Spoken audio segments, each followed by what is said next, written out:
It's a very strange kind of place because he was not sitting here in blissfulness. There is a tradition that wherever Shiva stayed for a certain period of time, that place we tend to call it as Kailash. If we have to generate this kind of energy, enormous amount of work has to be done. If we get connected to this dimension of life, living blissfully is a natural process.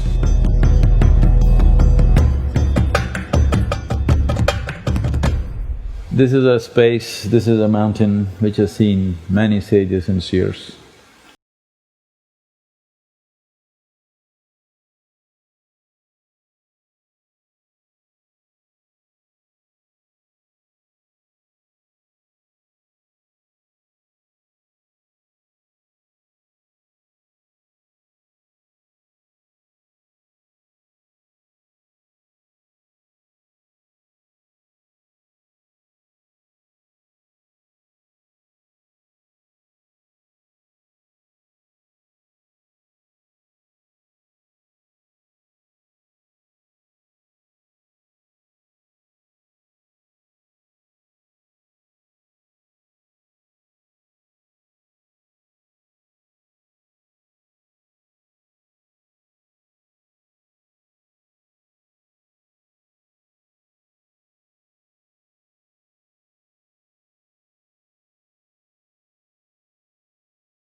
As the Kailash of the south.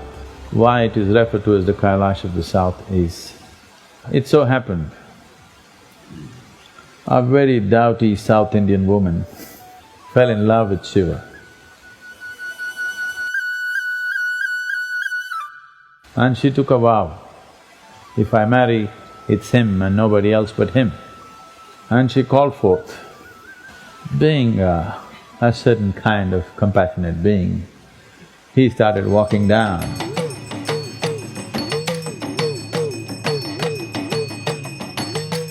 But a whole host of other beings, other gods, goddesses, celestial beings did not want him to have a South Indian wife.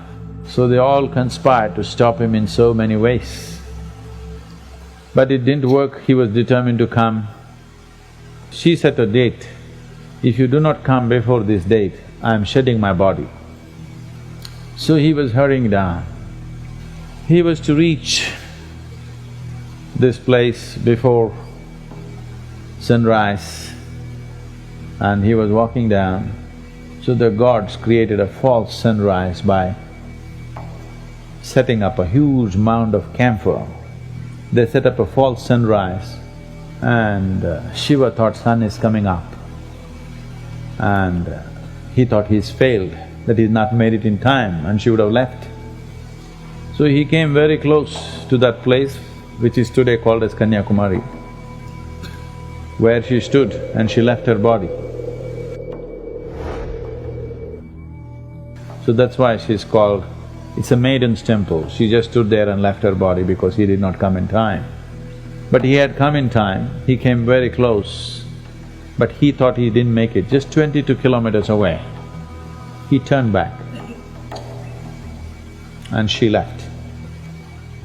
He was so despondent, frustrated with himself, angry with himself. He came and he needed a place to sit down, so he went up Velliangiri mountains and sat there.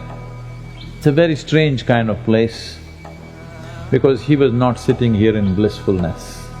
He was not sitting here in meditation. He sat here in a certain kind of despondence and anger about himself. So the energy up there is very, very, very different from anything you would have imagined. Because he stayed there for a considerable amount of time, there is a tradition that wherever Shiva stayed for a certain period of time, that place we tend to call it as Kailash. So this became the Kailash of the south. Because he spent a certain amount of time and because of a certain energy that he invested in the space, any number of yogis followed suit. And right through the ages, thousands of years, there is a history of sages, seers, a very unique system of mysticism where generally they were referred to as siddhas, or in Tamil they're called siddhas. The South Indian mysticism is very, very unique. You will not find that form of mysticism anywhere else in the world. So in this tradition many came, and one yogi who is significant for us is the Sadhguru Sri Brahma, who lived in the early part of 20th century. And when he had to leave his body, he went up the mountain, he sat there, and this is a unique happening which even today is as alive as it ever was. He exits through the seven chakras, which is an extremely rare happening.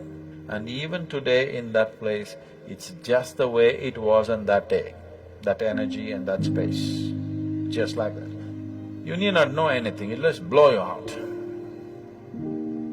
Because there are just a few places on the whole planet which have witnessed that kind of event where a being leaves through all his seven chakras. Because he's a Chakreshwara. One who can leave through his seven chakras is called a Chakreshwara. Shiva was known as a Chakreshwara, Matsyendranath was known as Chakreshwara, Goraknath was known as Chakreshwara, and a few other yogis have been known as Chakreshwaras, and they're just handful in this few thousand years. There's no temple up there, they're just three rocks simply standing, huge ones, about 25–30 feet tall rocks, three of them just standing like that. Beneath that space is the temple. There's no built temple there. And every year almost 1 million people go up in this season, in the nights. We want to open this up in a big way, not just going up as pilgrimage, we want to attach sadhana to it. See, whatever you wish to do, if you want to transform yourself, a certain energy base is needed, otherwise it'll be an uphill task. If we have to generate this kind of energy, enormous amount of work has to be done, enormous. Here it's ready, sitting there. All you have to do is just look up and say Shiva. All you have to do is look up and be receptive to it, that's all. When such a energy basis is available, this is the kind of energy which can be a base for a whole spiritual revolution which can go through the country or through the world. This is not an exhaustible kind, it's an inexhaustible kind. After touching it, you cannot help being naturally spiritual in some sense.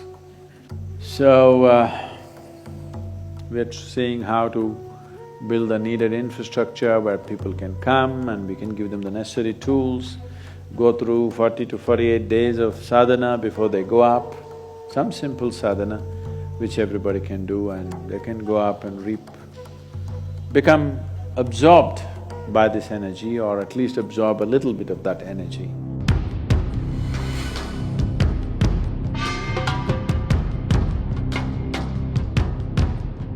Shivanga means to become an anga. You know what's an anga? A limb of Shiva. You're anyway limb of Shiva, okay? Shiva means that which is not.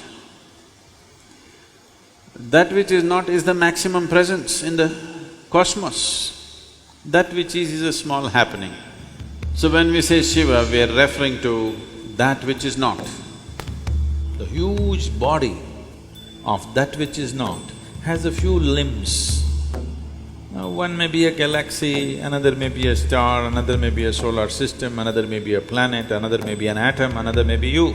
But all these are just limbs of Shiva, isn't it? Because everything has come from nothing. You are a limb of Shiva, but you are living without that awareness. So the sadhana is structured in such a way to bring this into your awareness. The nature of human existence is such, whatever you are not conscious of does not even exist for you, isn't it? So a whole process which lasts for about 42 days is set up so that you go through this whole process to come to that experience, establish this in your life that you're actually a limb of Shiva. Only because you think you're an existence by yourself. You're a unique piece of existence, not connected to anything around you or anybody around you. That is why suffering, that is why loneliness, that is why struggle, that is why fear, isn't it? If you become truly separate, you will fall dead. You will cease to exist.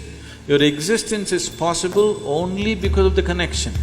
But how unfortunate when you're connected with something so tremendous, not being conscious of it, not knowing it, not experiencing the joy of it. I think it's a crime. So Shivanga is just to avoid that crime.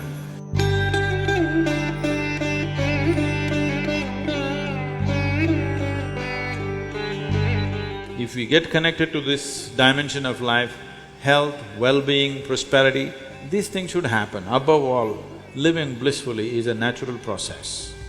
So, this is a fundamental process which is set up to create the right ambience in you. If you walk into the sunlight, everybody does not receive the same amount of life.